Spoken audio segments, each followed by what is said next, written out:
제가 군 생활할 때 1년 정도 그 전방 철책 GOP라는 곳에서 근무를 했습니다. 요즘 대부분의 지역은 카메라로 감시를 하고 있습니다만 예전에는 많은 병력들이 투입되어서 순환 근무를 하면서 24시간 경계 근무를 했습니다. 저는 한 지역을 담당하던 15소초장으로 일하다가 임기를 중간에 마치게 돼서 후임 소대장에게 이 일들을 모두 이임하고 참모 업무를 보면서 지냈습니다. 그래도 이전에 근무했던 그 15소초의 마음이 많이 가고 후임자도 잘 근무하는지 궁금해서 종종 그곳을 찾아갔습니다. 이 소초 안에는 소초장실이 있습니다.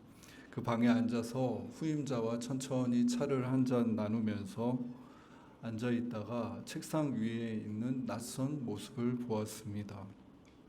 책상의 그 독서대 위에 액자가 하나 있었고 그 액자 안에는 늙은 남자의 사진이 있었습니다.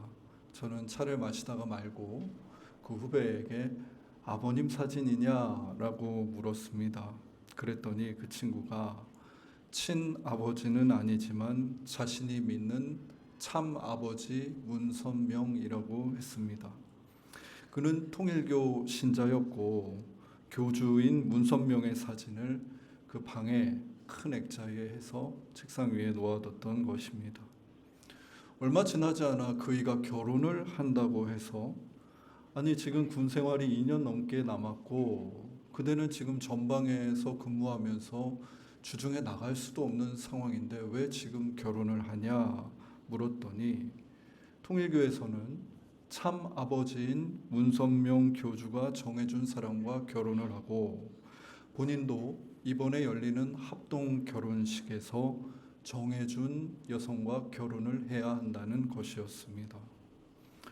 저는 잘 알지도 못하고 만나보지도 않은 여성과 결혼을 감행할 정도로 투철한 그의 신앙이 몹시 불편하고 또 안쓰러웠습니다. 오기가 발동해가지고 당시에 알고 있던 상식들을 동원해서 그와 논쟁해 보려 했지만 그가 가진 믿음은 어려서부터 형성된 아주 견고한 것이었습니다. 그는 자신의 믿음대로 휴가를 나가서 결혼을 하고 왔고 저녁 이후에는 자연스럽게 소식이 끊어진 채 지냈습니다. 20년도 더 된 옛날 이야기를 제가 문득 꺼내 놓은 것은 그 상황에서 느꼈던 제 마음의 불편함이 성경책 호세아서를 읽는데 작동했기 때문입니다. 오늘 성서일과 구약 본문은 호세아 1장 2절에서 10절까지 말씀이었습니다. 주보에는 2절이 생략되어 있습니다. 2절을 예배 중에 읽어야 하나 말아야 하나 일주일간 고민했습니다. 하지만 결국 어제 2절을 빼고 봉독하자고 했습니다.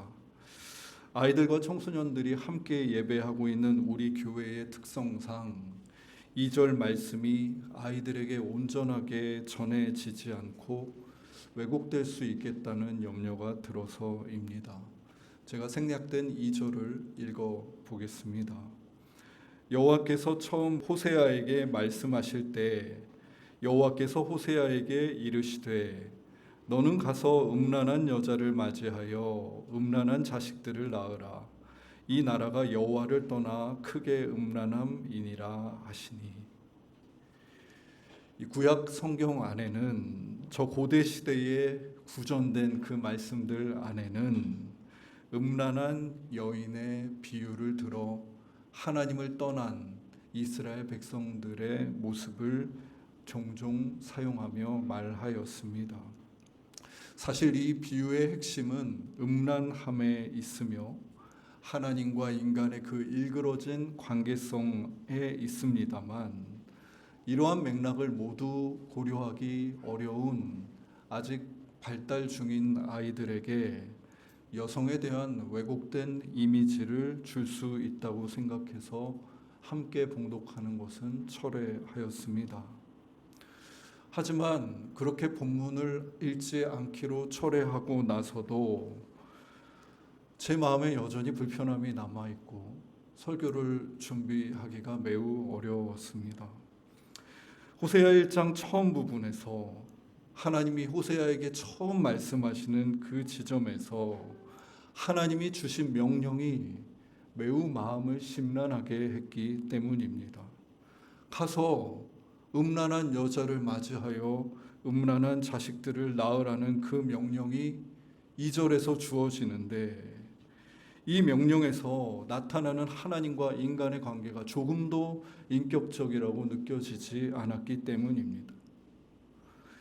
호세아도 그가 결혼할 고멜도 앞으로 태어날 3명의 아이들도 그저 저 이스라엘의 상태를 나타내는 상징, 이를 위한 도구 정도로 취급되는 것으로 느껴졌습니다. 그렇게 성경을 아무리 보고 있어도 마음의 저항이 일어나서 더 설교 준비를 할 수가 없었습니다. 문선명 교주라면 이런 방식으로 명령을 할 수 있고, 이를 로봇처럼 따르면서 얼굴도 모르는 여인과 결혼할 수 있을지 모르지만, 아니 내가 믿는 하나님이 그런 분이었던가 라는 저항이 가시지 않았기 때문입니다. 호세아는 통일교에 속해 있던 제 후임 소초장처럼 하나님의 명령을 받자 곧바로 가서 디블라임의 딸 고멜과 결혼하였고, 고멜은 자녀를 낳았다고 성경은 증언합니다. 여호와의 명령이 호세아와 고멜을 통해서 일사천리로 이루어진 것입니다. 첫째, 이스라엘이 태어나자 6절에서 고멜이 또 임신하여서 딸 로루하마를 낳고, 로루하마가 젖을 떼자 8절처럼 또 임신하여서 아들 로암미를 낳습니다. 호세아를 향한 하나님의 이런 처사가 매우 당혹스럽게 느껴졌던 사람들은 기독교 역사에서 저 말고도 또 있었던 것 같습니다. 현대의 신학자들 중에서는 이 호세아 1장에서 3장까지의 이야기, 그러니까 호세아가 고멜과 결혼하고 3아이를 낳는 이야기, 그리고 그 아이들에게 저주가 담긴 이름을 지어주는 이 본문은 실제 사건이 아니라 비유이며 상징이라고 말하기도 합니다.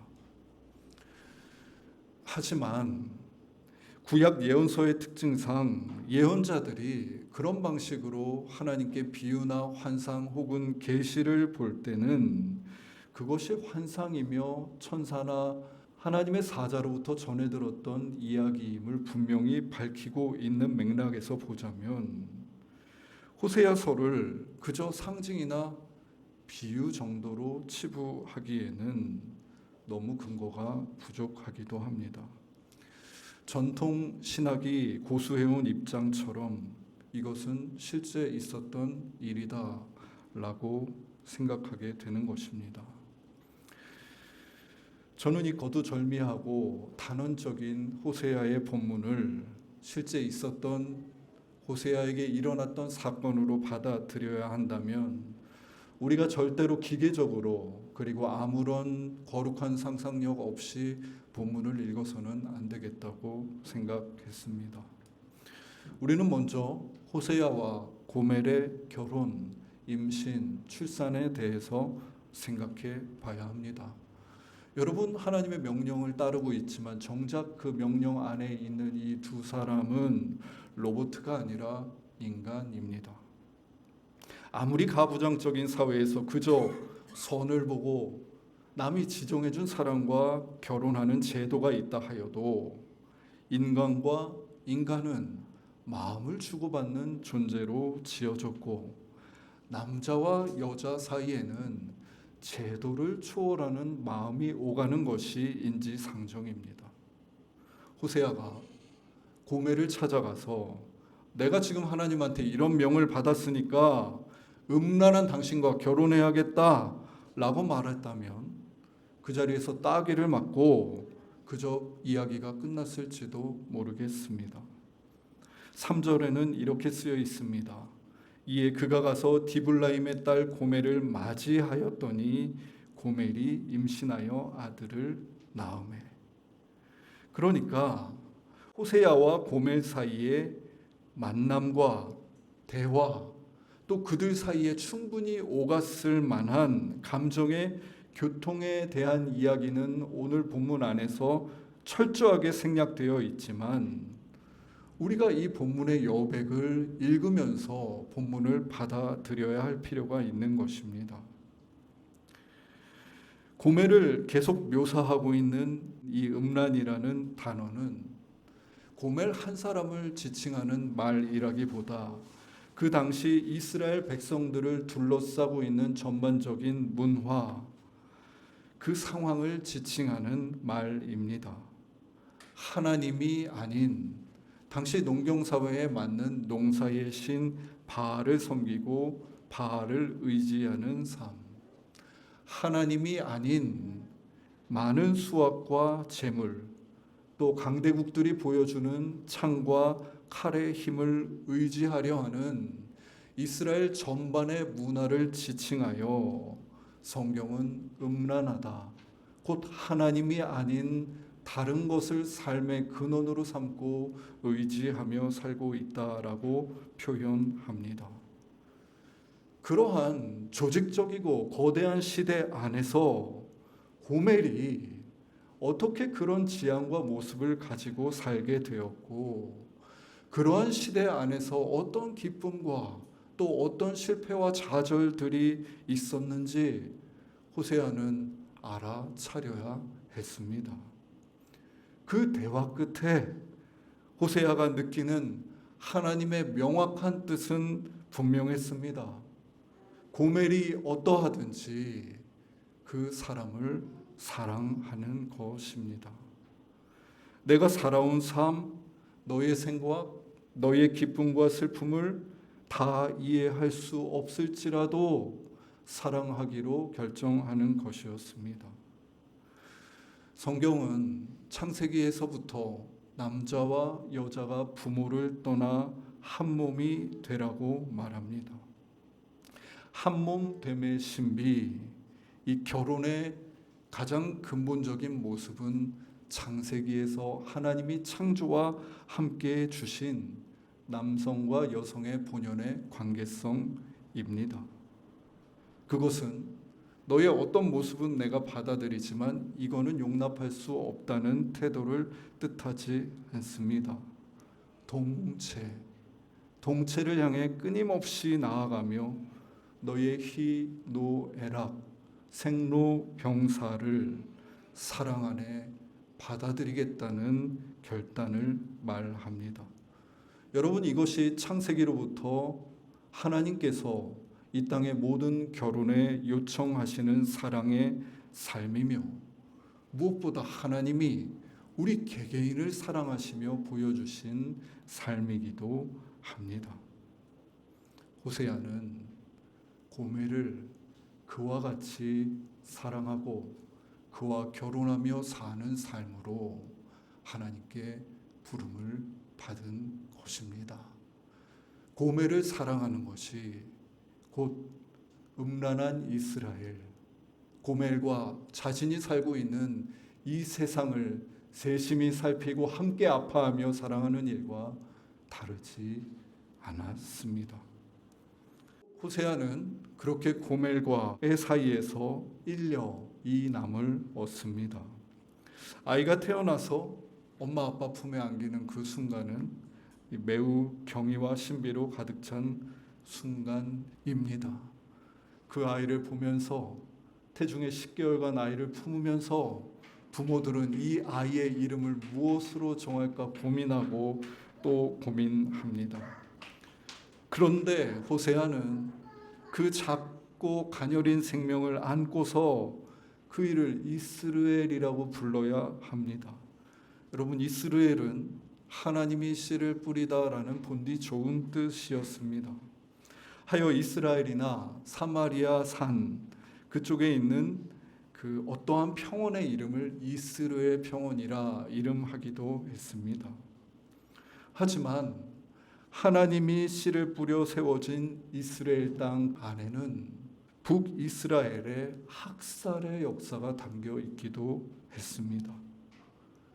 바알을 섬기기로 유명했던 아합과 이세벨 왕조 이후에 왕이 된 예후는 정권을 탈환하면서 아합과 이세벨을 처형하는 데서 끝나지 않고 아합의 아들 70명이 이스라엘에 있다는 소식을 듣습니다. 예후는 편지를 보내서 거기에 있는 아합의 자식들의 머리를 잘라오라고 명하였고, 군주들은 그들의 머리를 잘라 광주리에 담아 예후에게 올립니다.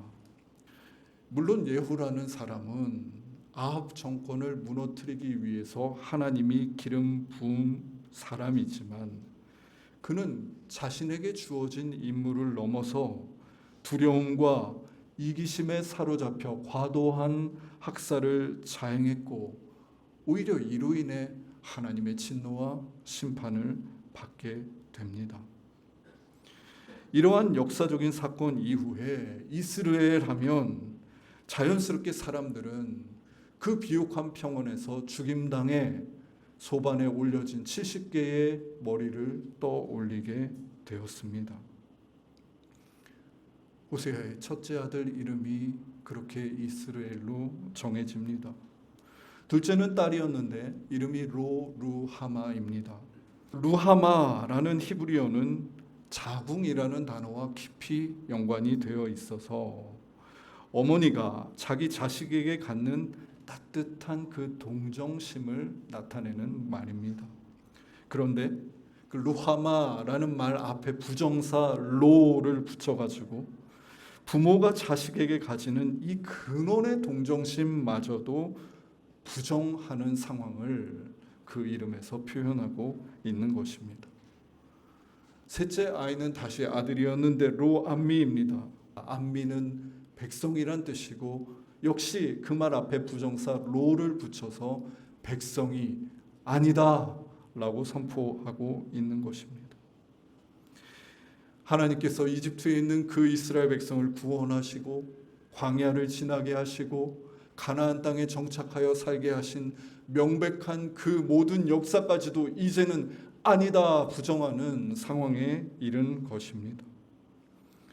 호세아는 정말로 맑은 눈과 정말 순전한 상태인 그 아기들을 안고서 그 아기의 순전한 모습과는 정반대의 이름인 이스라엘, 로루하마, 로암미라고 되뇌어야 하는 처지가 되었습니다.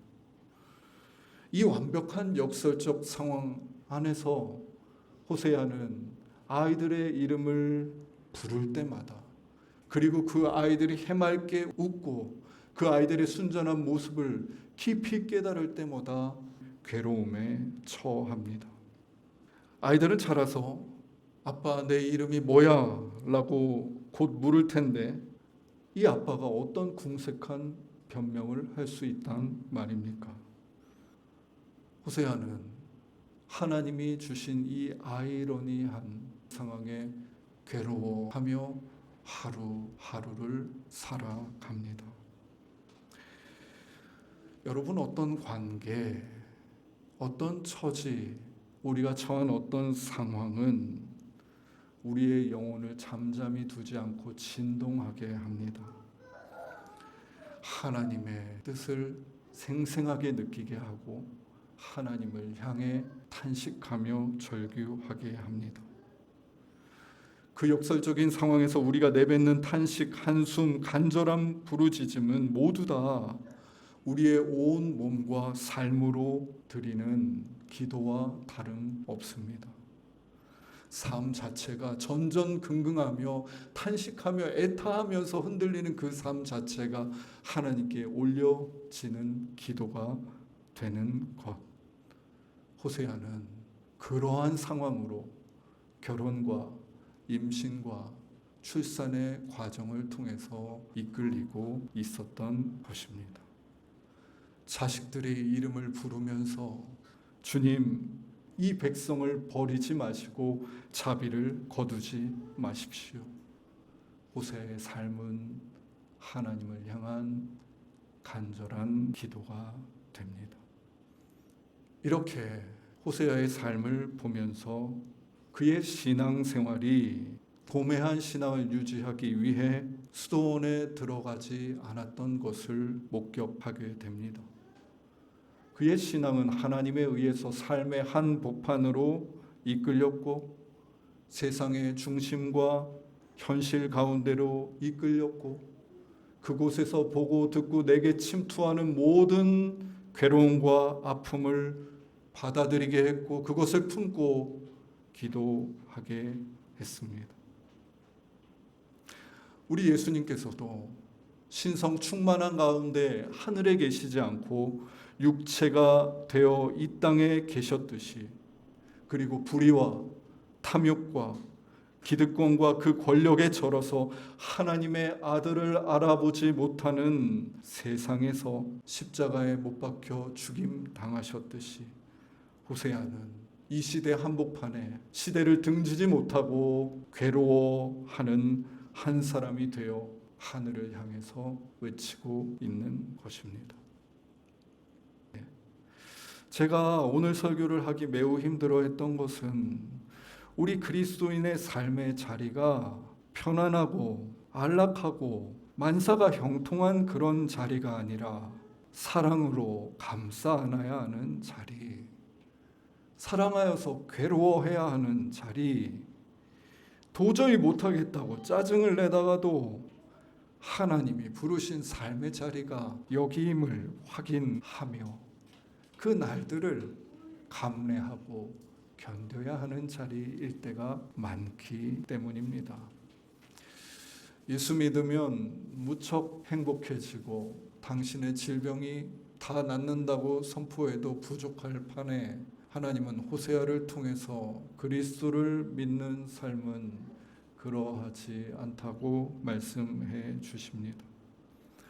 예수 믿고 기도하면 세상이 변화됩니까? 내 직장이 변화됩니까? 내 가정이 단숨에 새롭게 됩니까?